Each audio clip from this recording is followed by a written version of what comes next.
Schaefer, Vice Chair Landis, Ranking Member Hicks Hudson, and the members of the Senate Agricultural and Natural Resources Committee.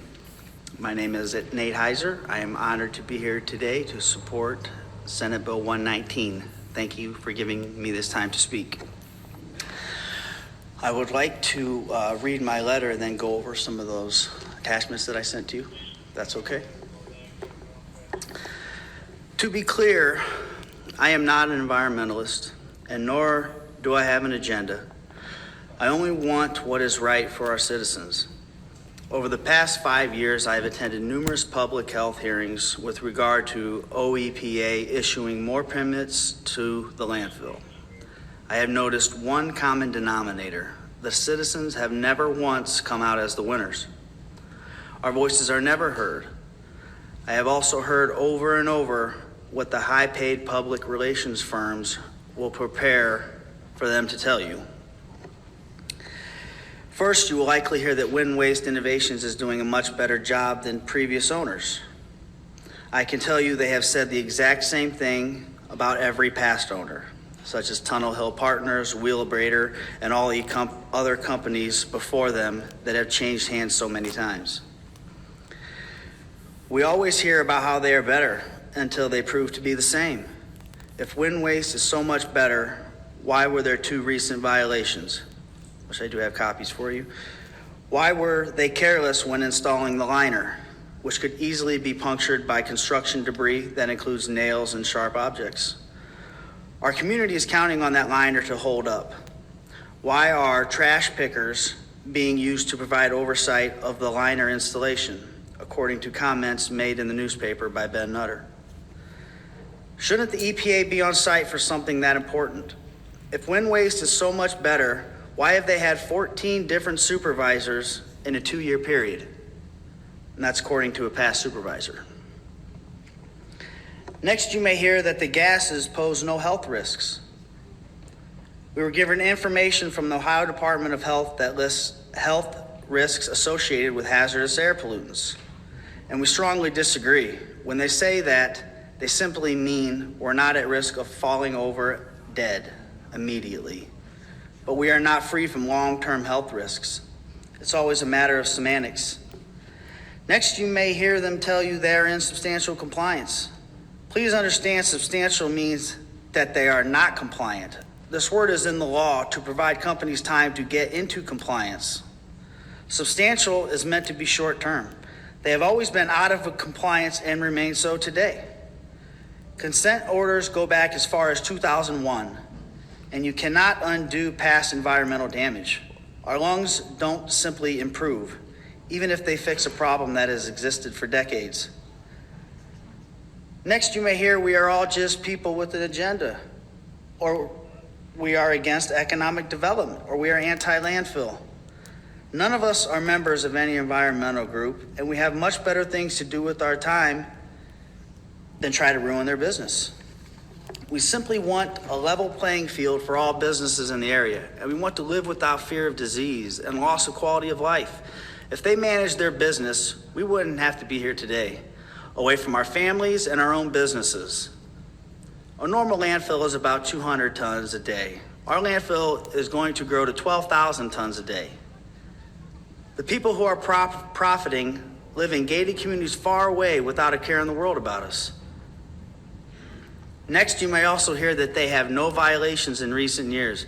I can assure you this is only because COVID prohibited inspections for 2 years. They will claim that there have been hundreds of inspections that go above and beyond what is required. However, you must understand those inspections were done by landfill employees and were described as pencil-whipped people who work there.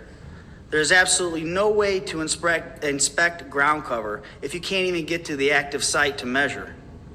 You cannot expect for hazardous waste by a simple visual inspection, which is all that is required.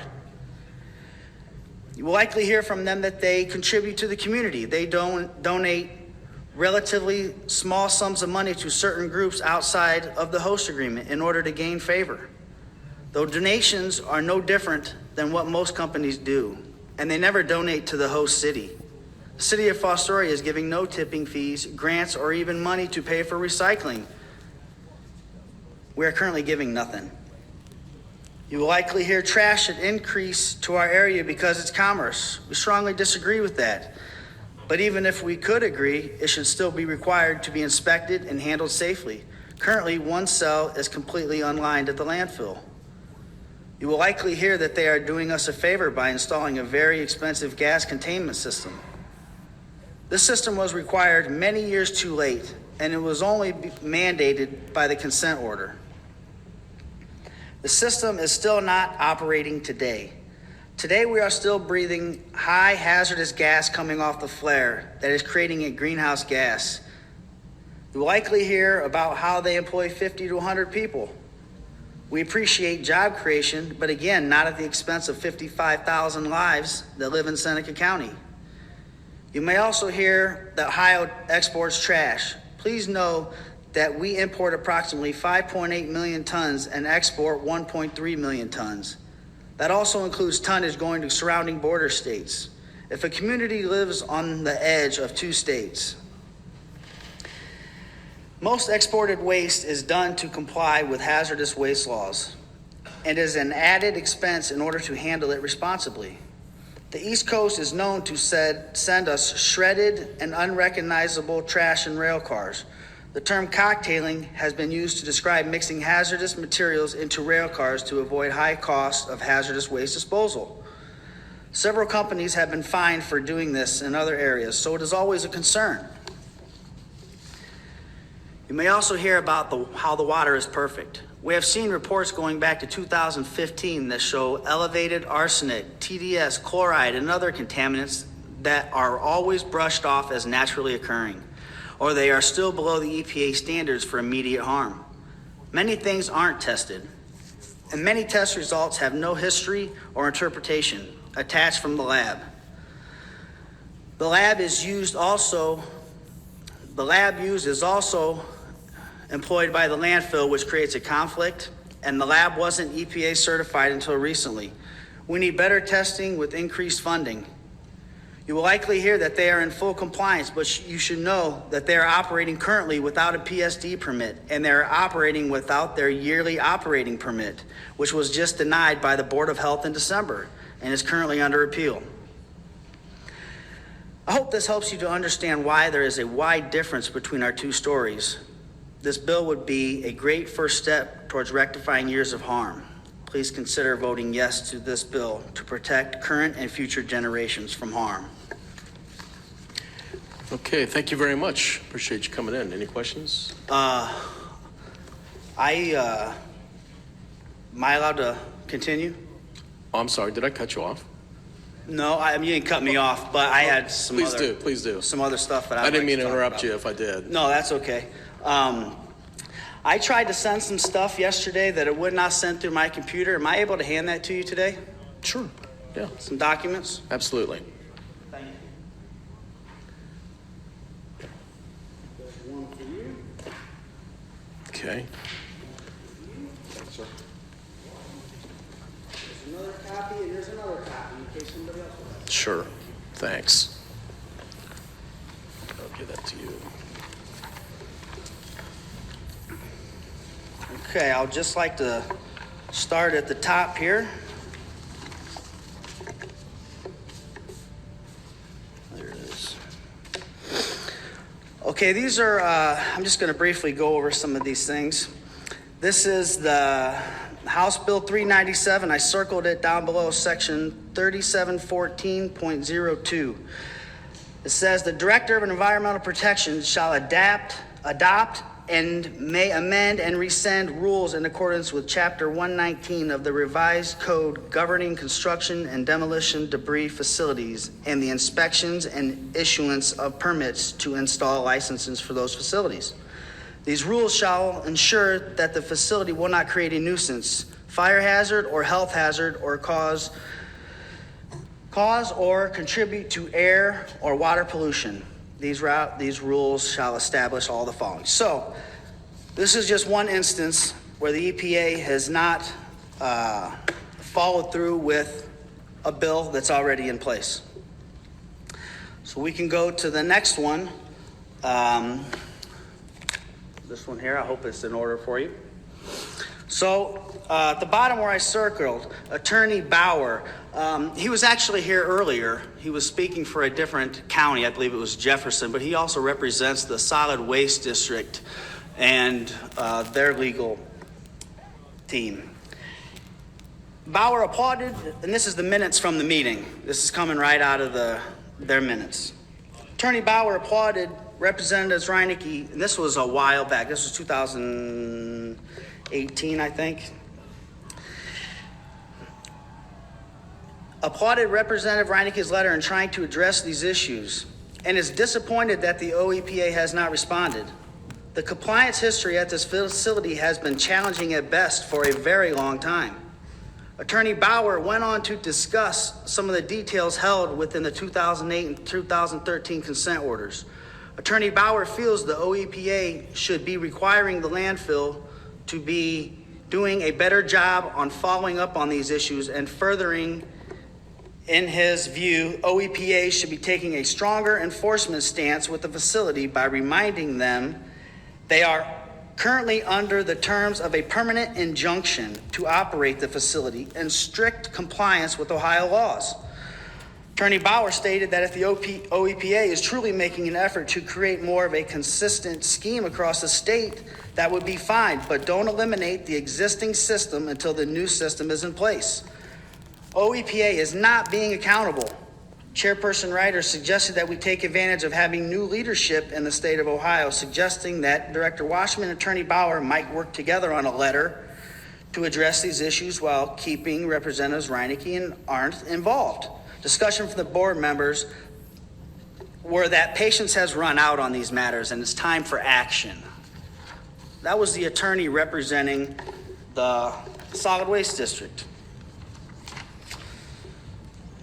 Okay, this next letter, this was from a whistleblower that wrote us a letter, and I think he would testify if it came down to it. Letter that he said is, I spent days sifting through the comments about the landfill, how bad it smells, who to call, reports listed, etc. I've been there, I've seen the realness of it all, smelled it, suffered through it, even assisted in lying for it because that's what the job was. You see what they want you to see.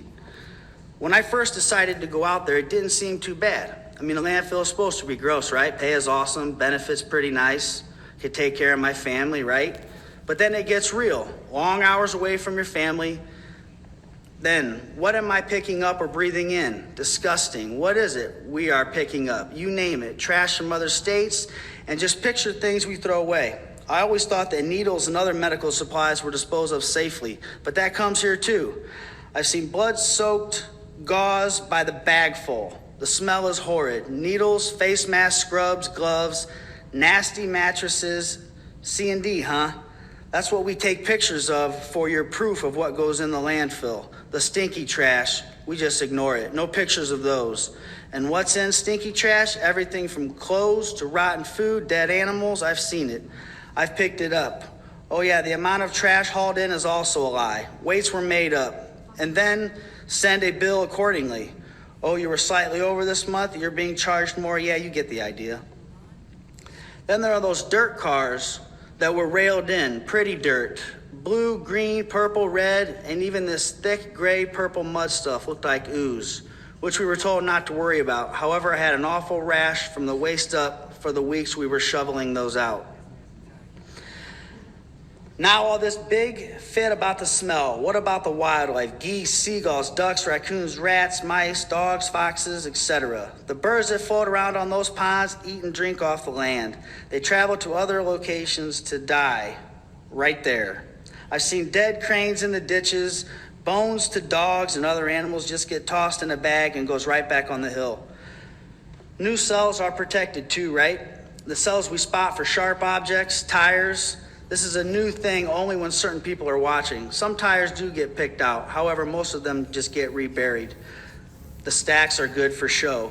They're assuming the stacks of tires out front. You can complain all you want. A lot of things get covered up. They will tell you things will change, even produce said changes, but it's all one big lie. 60 cars a day minimum of garbage and C&D on top of the dirt cars every now and then. Of course it stinks, of course it's toxic, but their money speaks way louder than any of us. Okay, next one is a dialogue. I'm going to hold it up just to make sure we're on the same page. There's a dialogue here from the EPA to one of the workers. We got this through a FOIA request, I believe. And it kind of tells what they did when the readings were bad. The 1, 2, 3, 4, fifth dot down is what I'd like to highlight. At 11:17 p.m., I recorded my highest detection of the night, 252 parts per billion on a public road, and the limit's 15 on their property. 252.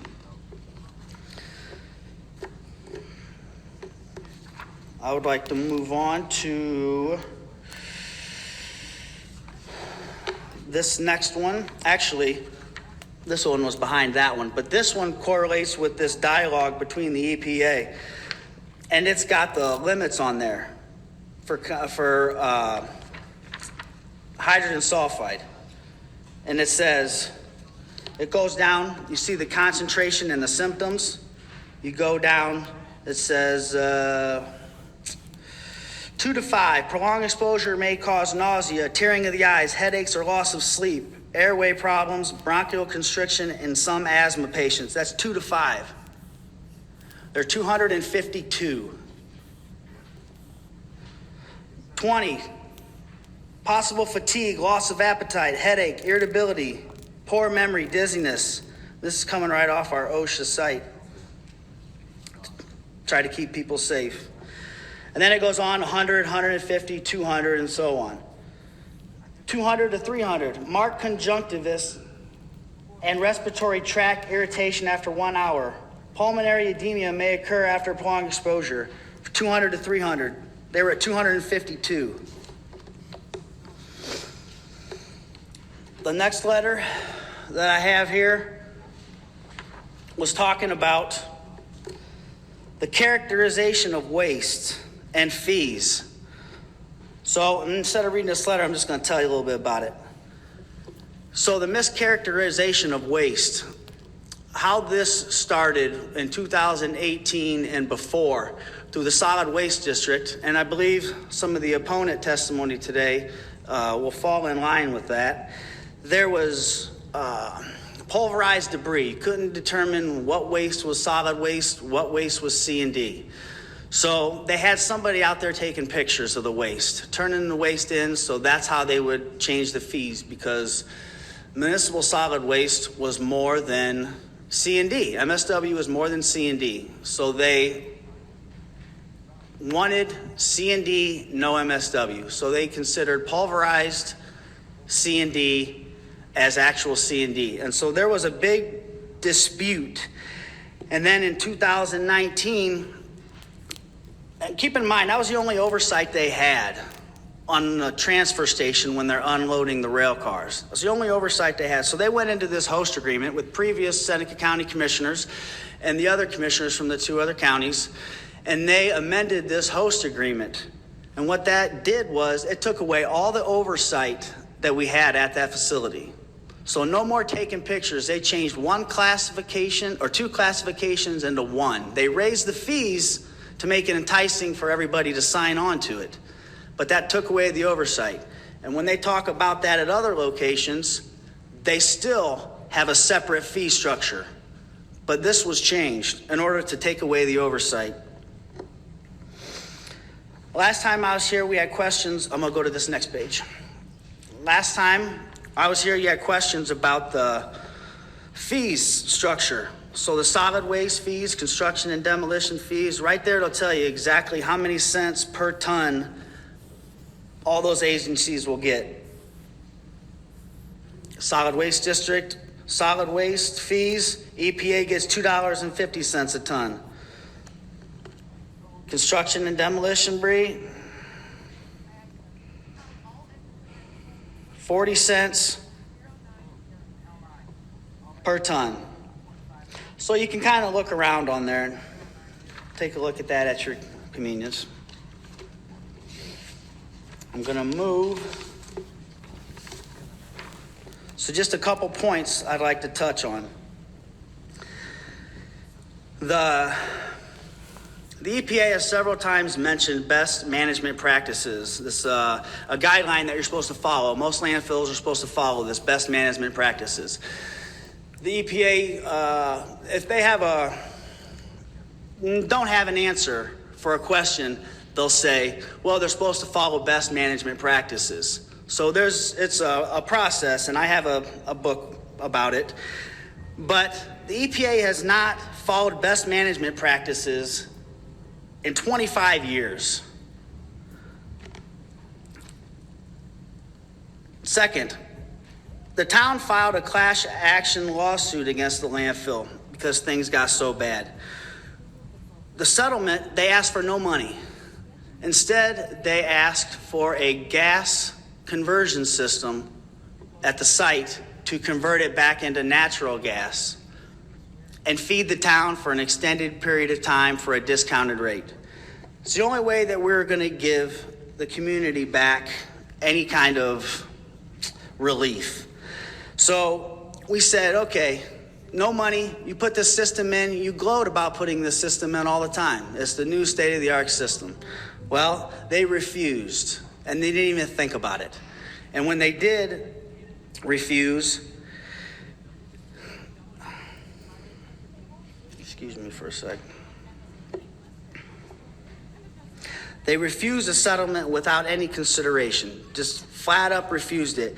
And reason being is because the cells are so high in concentrated hydrogen sulfide that it'll take years before levels can come down to make that happen. I'd like to speak a minute on that soil that whistleblower had wrote that letter on. There was a project in Massachusetts. It was a Monsanto cleanup project.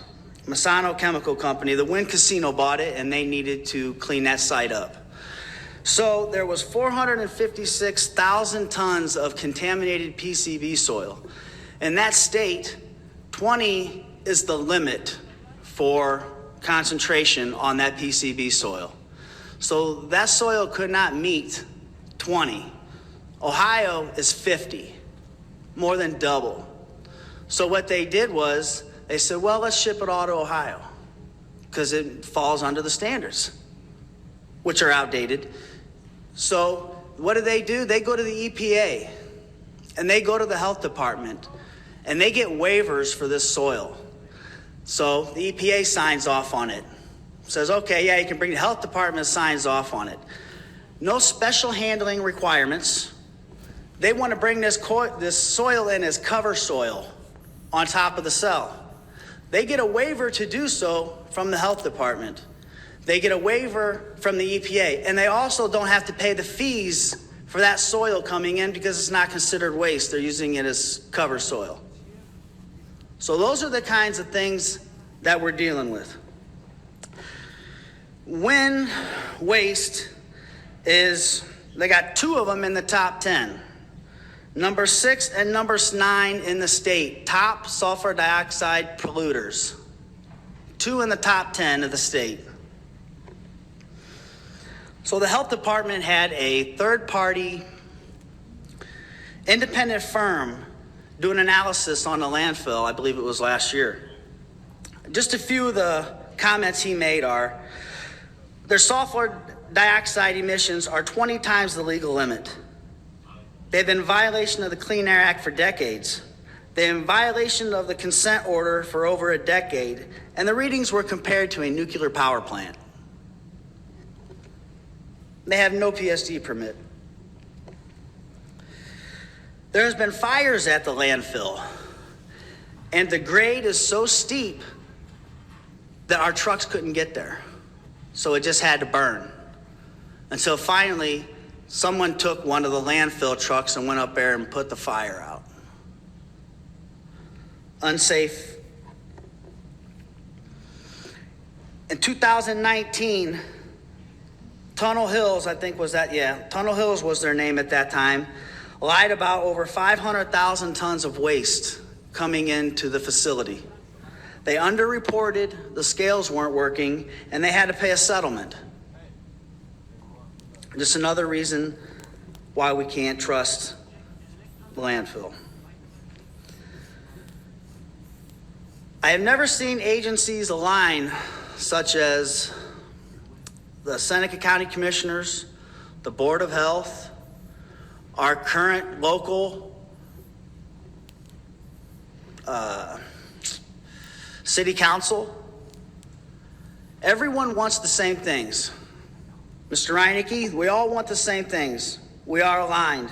We need this bill to pass. So I'm just going to touch on just a couple more points. I'm almost finished. Thank you for taking the time to listen. Mr. Nutter was up here and he said that, since my company took over, we're doing all these great things. Since the new company took over. He's been with the company 4 or 5 transitions. All the employees, they pass this hot potato. It gets too hot, they pass it and they sell it to another LLC or they sell it to another corporation. And the players have never changed. Only the name has changed. And sometimes they'll pass it back to each other. The same owner has always been the same owner. So it's like putting lipstick on a pig. You have a new company, we're going to do all these great things. But it's just the same old, same old. So we want more oversight. We want to hold people accountable. So what do? The Board of Health says, yeah, I think that's a good idea. More oversight. So they sue the health department. They sue the Board of Health to try to remove them from oversight because they're just trying to do the right thing.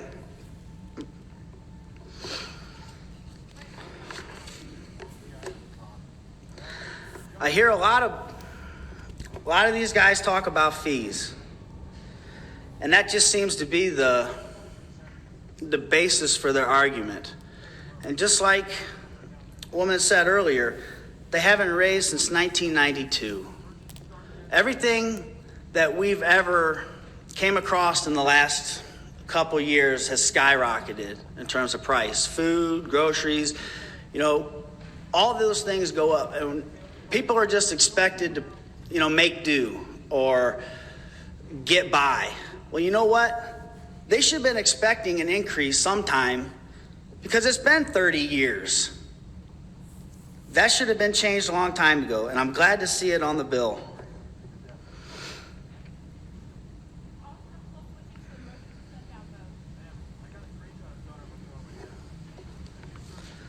The last thing I would like to give you is, I only made one copy and I'm sorry, but it's their latest violation. Can I pass that up?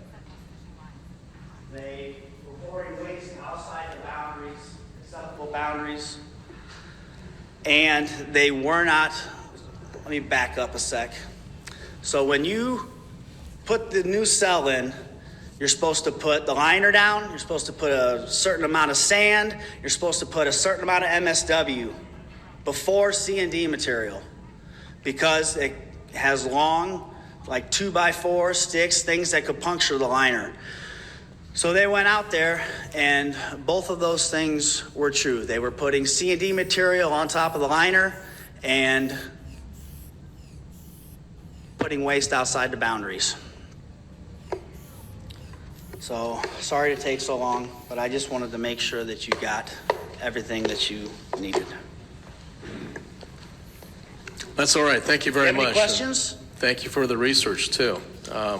Any questions?